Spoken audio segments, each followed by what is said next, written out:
All right, everybody, it's finally time. I know some of you have been waiting quite a while for this, and I held off because, what was I really missing? But yeah, so this is my review of Nine by Blink 182, and I have not listened to a single one of these songs, I don't believe. I might have heard maybe one as a single, I don't remember, like Happy Days, I think I heard that when it came out. Um, but what I'm going to do here, it might be kind of segmented. I might have to, take some time to go do some other stuff. But I'm going to go and listen to a song, and then I'm going to review it. And then I'm going to listen to the next song, and then I'm going to review it. I don't want to just give you my blanket opinion on the whole thing without really judging each song individually. So that's what I'm going to do here. And yeah, like I said, I have not heard really any of these, and I didn't even really care to, because after California I was just kind of out on Blink. As much as I love Mark and Travis and even Matt, it just wasn't what I wanted out of Blink. And frankly, it seemed like they were going to be doing a lot of the same sort of things based on the same formula. I'm pretty sure it was Feldman who produced again, and it wasn't the direction that I was really interested in following the band in. But now that things have changed, Tom is back. I feel like there's still interest in people wanting to know what I have to say. I guess I don't know really how to say that, but yeah, let's do it. You can tell I'm really excited about it.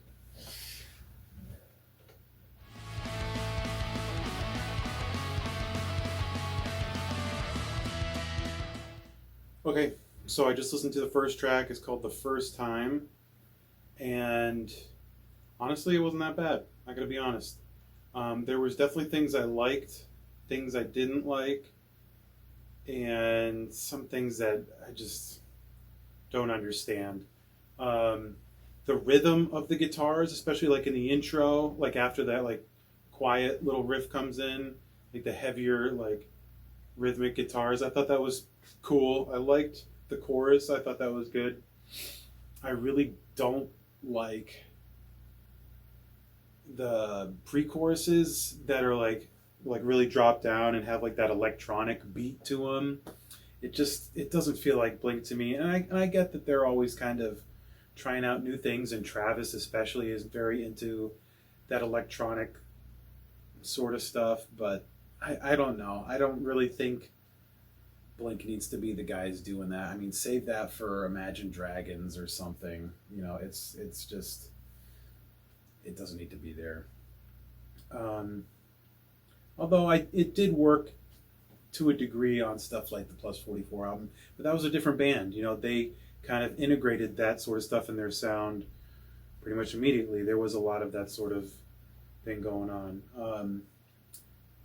Like I previously said, I love Matt. I've been a fan of him and Alkaline Trio since the early 2000s, and I just don't understand.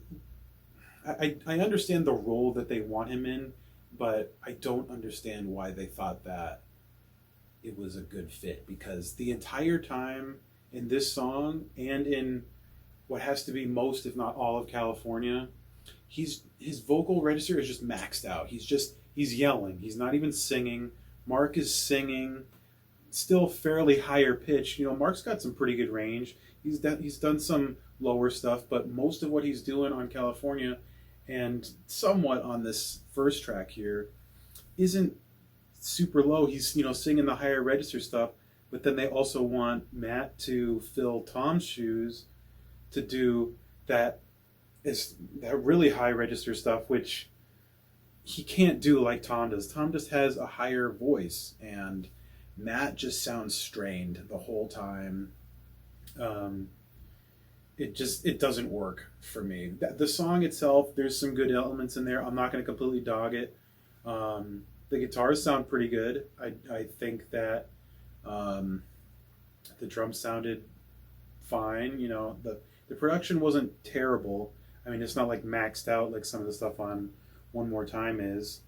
Um, but yeah, I can already see where this album is going.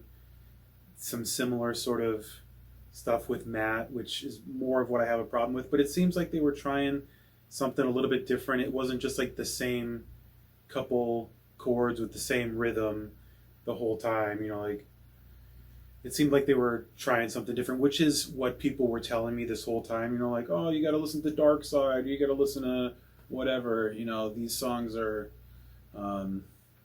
them trying to think outside the box. But then when you go to a song like Los Angeles from the last album, that was them trying something new, and it was just one of the most god awful pieces of music I've ever heard. So I don't know. That's why I didn't really take those suggestions that well. I was just like, you know, I'm good. But the first time, I thought it was pretty good. All things considered, I would take it over probably most of the California album, to be completely honest. So let's listen to Happy Days. Like I said, I know it's a single. I'm pretty sure I've heard it before. But let's just do it.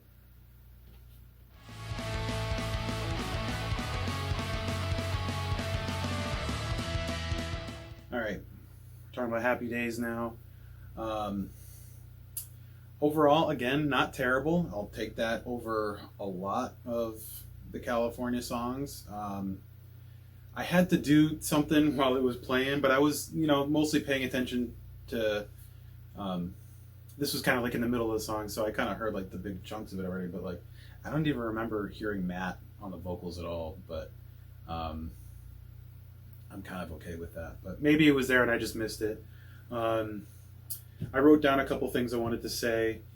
The guitar riff in the beginning, very Mark. It's very boring. I mean, he does those same sort of riffs all the time. It's always the same sort of things. It's very predictable, and you know, it works, I guess. But I mean, I feel like he could do something different.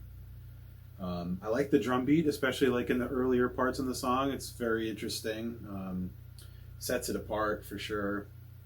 I like the chorus. I think it's powerful. It's got some real oomph behind it.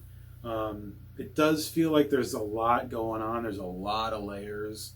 So it sounded a little busy on the instrumental side, especially in the choruses. But that's pretty common, I guess. But I wouldn't say it's too busy, but it's approaching that. I just wrote down the word weekend. Mark really likes to talk about the weekend. That's one thing I noticed on the California album. He really took a step back on the lyrics. I feel like he just reverted to wanting to talk about being a kid, and that's all he really ever wants to talk about. And I get that to a sense, but I always felt like Tom, for the most part, was definitely the better songwriter, at least in terms of lyrics. He does have some songs that are not very good, you know, trust me, I know. But I don't know. Mark, I know Tom does say that he really likes Mark's lyrics, but sometimes they're just like, whatever. But I feel like they really need each other to make the best of themselves. You know, like they work better when they're together. They're more than the sum of their parts. Like they push each other to be better. But yeah, not a terrible song. I forgot, I wanted to rank these, you know, out of 10. So first time, the first track, I would probably give that maybe, you know, 10 being amazing. I'd probably give that like a 6.5 or 7. It really wasn't bad. It was a couple weird spots that I didn't love. And Happy Days, it's a little simple, but I mean, even some of the stuff on One More Time is very simple too. But I would probably give this one, yeah, probably about the same, maybe a 6.5 on that. It's not terrible. And the lack of Matt, as far as I noticed, I kind of preferred. Let's be real. All right, let's listen to Heaven. Let's do it.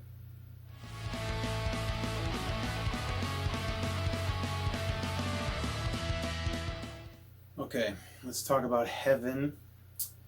I did write a few more notes. Overall, I would probably give it, I don't know, maybe a 6 out of 10. Or, let's go 7. Why not? It's pretty decent. It's a lot less predictable than a lot of the Blink songs in the last 10 years or so.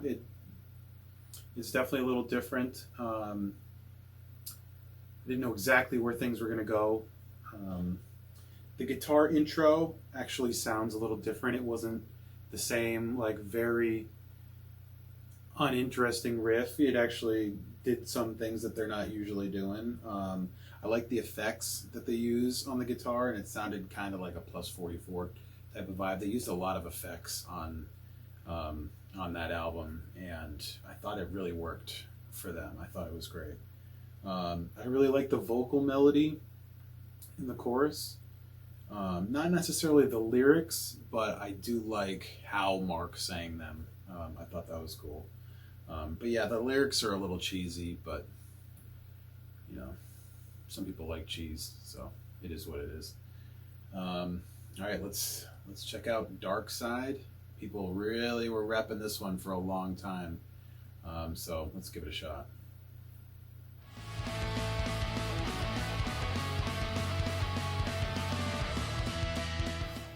Okay, let's talk about Dark Side. First off, I'm probably going to give it maybe a 6 out of 10, which I think might be the lowest so far. It's kind of hard to judge the range when I'm doing them all one at a time. I could probably adjust that after I listen to the whole album. It's not a terrible song. It's definitely a very Matt focused song, which I think is a welcome change. Even though I did say I was preferring the Mark songs when it's mostly Mark. I don't love the lyrics. I feel like they're always talking about girls. It's like, okay, yeah, we get it. Mix it up a little bit. There was some very repetitive stuff in there. Mark is saying, and I want, and I want, and I want, and I wait, and I wait, and I wait, and I wait, and I wait. And it's like, okay, yeah, we get it. I'm waiting for you to move on at this point.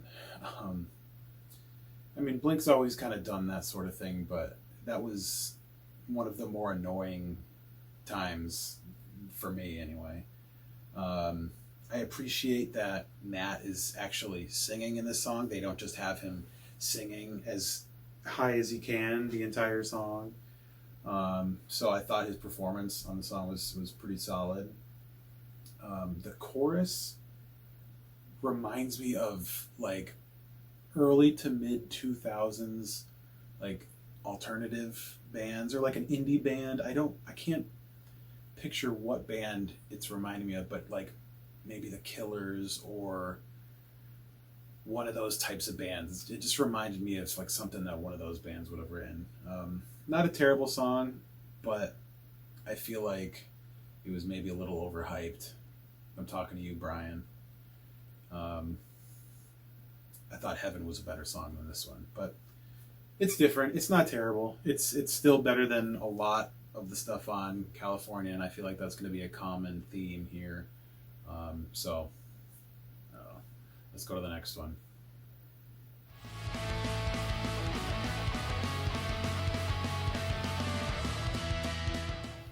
All right, Blame It On My Youth. This song right now for me is the song to beat because it was just terrible. This song sucks. I'm sorry. This was not good. This one should have just been thrown in the bin. There's 15 songs on this album? 15, yeah, 41 minutes. They could have just taken those 3 minutes and just junked them. Not good. I don't like the intro. They have like some weird effects going on the intro, like some weird beats. Don't like them. The song doesn't seem to build to anything. It just starts off on like one sort of like pulse, and it never gets any higher. It barely goes any lower, except for like right before the last chorus. So like the song doesn't really build up or anything. It doesn't do that like most choruses should. Um, I don't remember exactly why I wrote this, but I wrote LOL after the first chorus, WTF. Something happened after the first chorus that was just terrible, like some weird vocal effect or something. I don't remember, but it was not good. Um, the lyrics are cringy. It kind of reminds me of like their version of the Angels and Airwaves song, Rite of Spring, where it's like, oh, this is how I grew up kind of thing, but it just sounds like they're saying like, we used to be like you. We weren't born rich. I mean, granted, we are now, but we're still like you, kind of thing. And it's just like, who hasn't written that song already 1,000 times?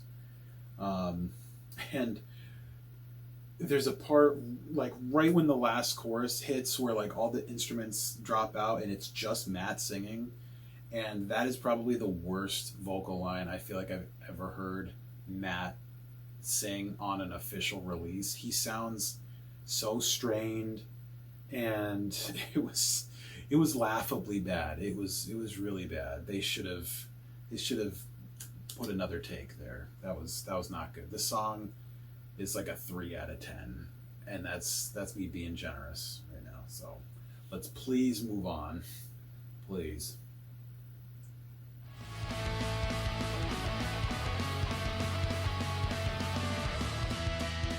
All right, that was a quick one because it's generational divide and it's only 49 seconds. Um, I get short songs, but I don't know why they don't just extend them. I mean, I don't know. I know that they were raised on certain bands that did 20-second songs to to their heart's content, I guess. But something like this is what this album needs. It needs like a full 2.5 minutes of that skate punk sort of thing, because Mark writes a good skate punk song. I felt like him and Travis, like I felt like the song was really going somewhere, and then Matt came in and just completely ruined the song. I didn't like the parts that he was singing, and his vocals were just way louder than everybody else, or more than Mark, and it just completely ruined the vibe of the song. I felt like if Matt just shut the hell up, then this could have been a good song. But that's a mix thing mostly. If his part was really quiet and Mark's stayed, the main vocal, it probably would have been fine. But my God, that was very surprising. Came out of nowhere and definitely made this song like another like 2 out of 10. I'll give it a 2.5. Not good. Not good. Let's go. Let's move on.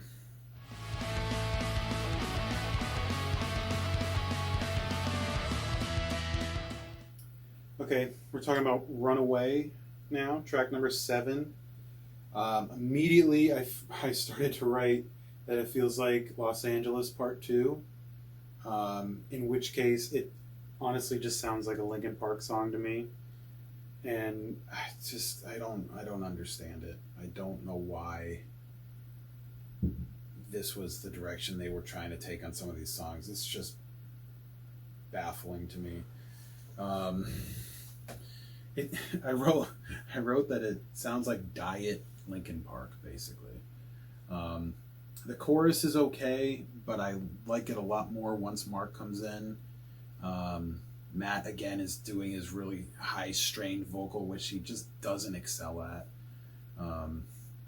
I like the sound of the guitars, especially the cleaner parts with the effects on them. I thought that sounded pretty good. I like the outro drums with like the super fast cymbals, but that's really all I have to say about the song that I like. I'd probably give it maybe a 4.5, somewhere in there. Not great. Better than the last couple though. let's move on.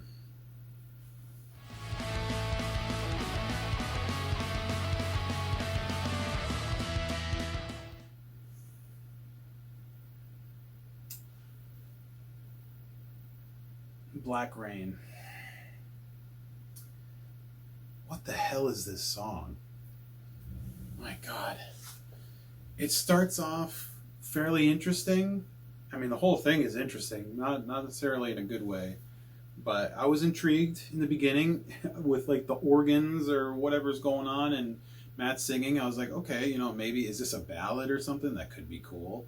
I liked Matt's singing in the beginning of it. I wrote, "Am I in church?" I feel like it sounded like church music for a little bit, and then I said, "Is it a ballad?" Doubt it. I knew something was going to happen, but I wrote, "Oh God, this is not the direction I was expecting," and I don't even know where to begin on this. I wrote, it feels like Feldman is taking the piss with the song and trying to flex every sort of like engineering trick that he knows. I don't know. There's like so many like weird stuttery type things, and like, granted, I'm not an engineer, so I don't know like the names of all these things, but like so many like little tricks to make things sound cool.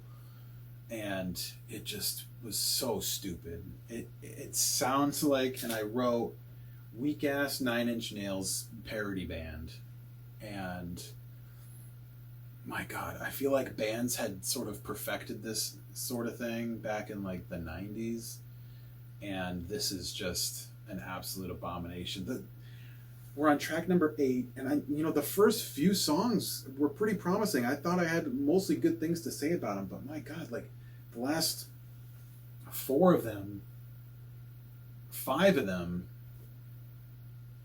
I don't know what the hell's going on. This thing is tanking for me.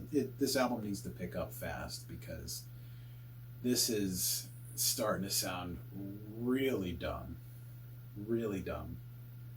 Black Rain. God, how do I even rate this? This is a 1 out of 10. This is the worst song so far. It is. Wow. Wow.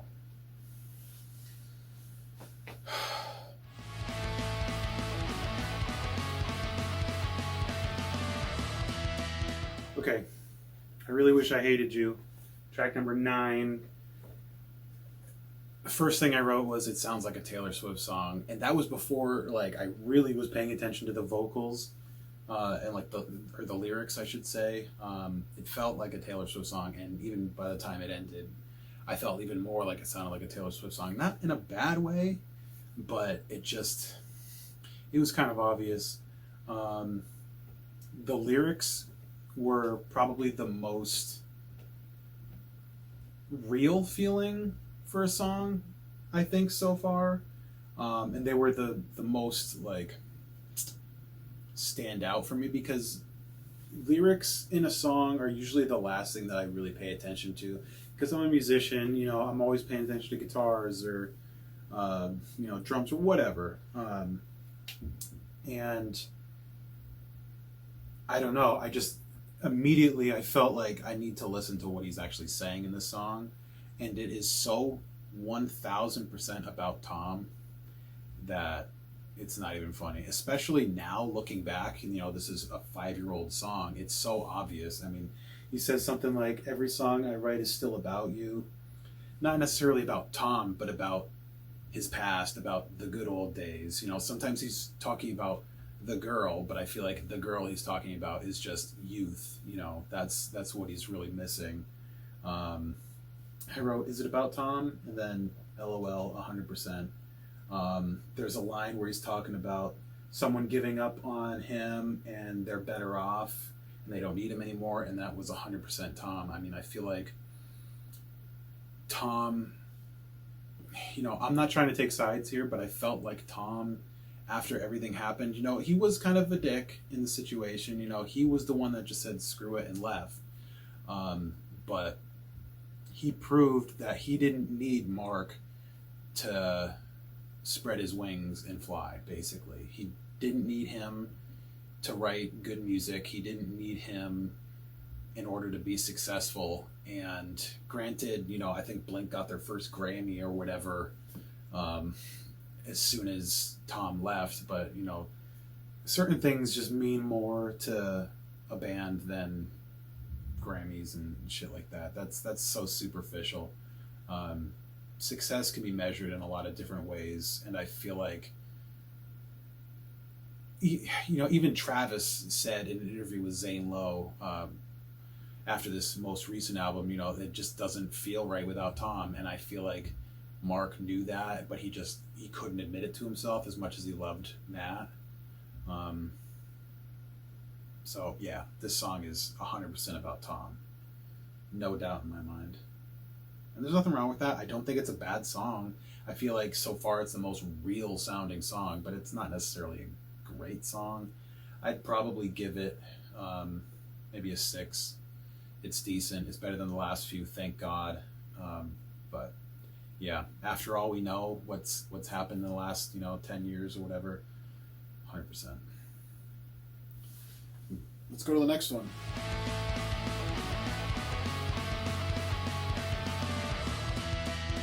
Okay, just finished Pin the Grenade. Not bad. Didn't hate it, but there was some odd things in there. I thought that there was a cool drum pattern, especially in the intro/verse parts. It's another fairly unpredictable song. It's not doing all the super common tropes, which I appreciate. I really don't like Mark's vocal performance in the verse. It's like that first verse, and I'm pretty sure Matt sings the second verse, but I wrote that it almost sounds like a Sean Paul song, but not necessarily Sean Paul. Like the way that he sings the vocal, especially right before it goes into the like pre-chorus, chorus, or whatever, like the big parts, it sounds like a dance club song or something. I don't know. It's hard to explain. I do like the chorus. It's pretty good. I like the bass parts, especially in like the second verse when you can really hear them. Bridge was not bad. It was a little boring, very repetitive guitar parts that just aren't interesting.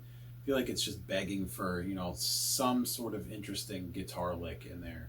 Not necessarily anything flashy, but something that stands out, something that is catchy. Nobody is dying to learn the riff from Pin the Grenade's bridge section. It's not a bad song. Like I said, I'll give it maybe a 5.5. It's all right, but it could be better. All right, we are rounding third base here. We got a few more songs. Let's get to it.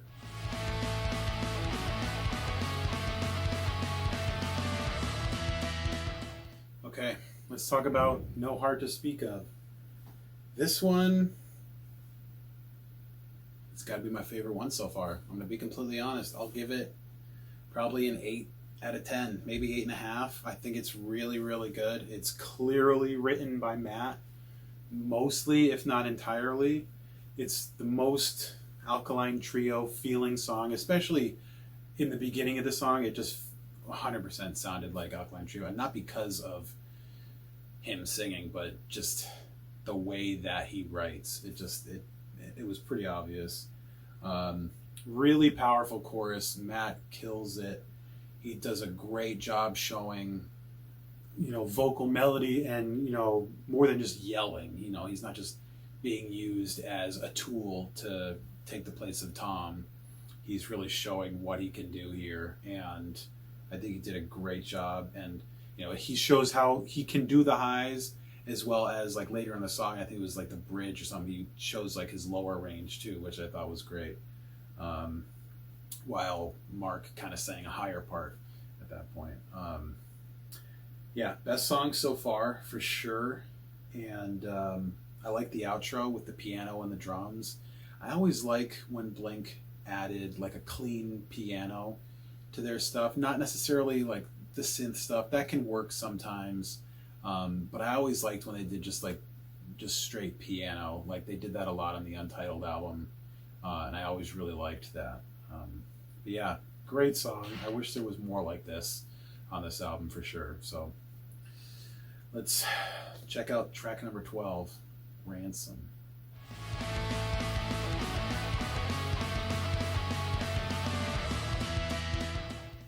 Remember before, I think it was maybe track number 5 or something, where I was saying that this song just doesn't need to be here. This song, what Ransom, needed to be expanded upon. Clearly, I was not expecting the song to go where it went at all. I thought the beginning sounded pretty cool. I was liking the lyrics. They were a little cheesy, but they were different to a degree. I really did not like that the background vocal thing where it was like obviously over auto-tuned on purpose as like a, you know, a stylistic thing. There's some artists that do that on purpose. I can't remember the names, but yeah, then the song just completely went to left field and went very fast, very skate punk sort of thing. And I didn't dislike either thing, but this, especially being at 1:25, like, I felt like you should have split them in two, made them 2 songs, and you could have done it kind of like the Heart's All Gone sort of thing on Neighborhoods, where the quiet part was maybe a little bit more extended. It was you know, an interlude, still sort of shorter, but then the faster part could have been much more fleshed out and, you know, a more complete idea. Or, you know, they could have made it where the fast part is the majority of the song, it starts fast, and then the beginning part is moved to like a bridge. And granted, it would have been more predictable, which, you know, I've been kind of complaining about, but it would have flowed a lot better. I have no desire to go back and listen to this song ever. I just don't. And if it was the way that I just mentioned it, I probably would. I probably would think that it was just a better listening experience overall. I don't know.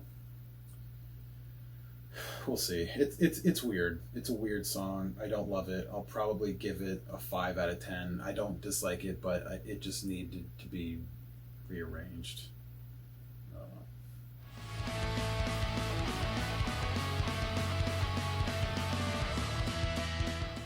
Okay, track number 13, On Some Emo Shit, it's called. Immediately, I thought there was something different about this song. I wrote, ooh, baritone, question mark. I'm not sure if they're using down-tuned guitars, or maybe it's just because the main like riff is a bass guitar. Maybe they're down tuning, I'm not sure, but I do like the vibe that it's given off. It sounds like maybe a clean baritone guitar or something, but I think that's pretty cool. I wish there was more of that on this album. I think that would be cool. Overall, though, the song is fairly predictable. I don't like the lyrics. The lyrics are just the same things that they're always saying in, you know, 90% of the songs. The only other thing I wrote down is right after the bridge is, you know, going into like the last chorus or whatever, there's like a louder guitar riff that like starts but doesn't really go anywhere, and I felt like I liked the concept, but I just wish it was something a bit more. It was a nice thought, but they just didn't really do anything with it. So song number 14 is next, Hungover You. Let's do it.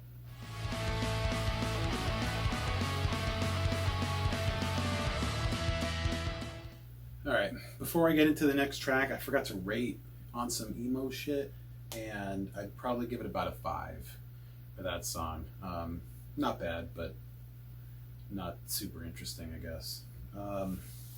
This song, immediately disliked the verse vocals. I really didn't like the way that Mark was singing stuff, it almost sounded like some kind of pop song, which, I mean, granted, at this point in Blink, they were definitely more pop than punk, let's be real.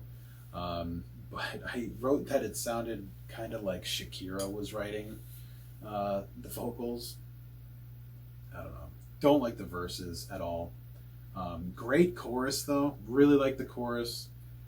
It's just sandwiched between a bunch of garbage. I really don't like the sound of the guitars, especially on this song. They feel really lifeless, kind of boring, flat. They needed more power to them, more balls. The only other thing I wrote is that the outro is stupid. I don't like the outro. I didn't think it sounded good. More weird electronica stuff that just didn't seem to fit the song at all. They just kind of threw it in there for the sake of it, I guess. I'd give this song a 4.5 out of 10. And that's mostly because I liked the chorus. Everything else is pretty much crap. Let's get to the last song. Thank God. I'm getting tired.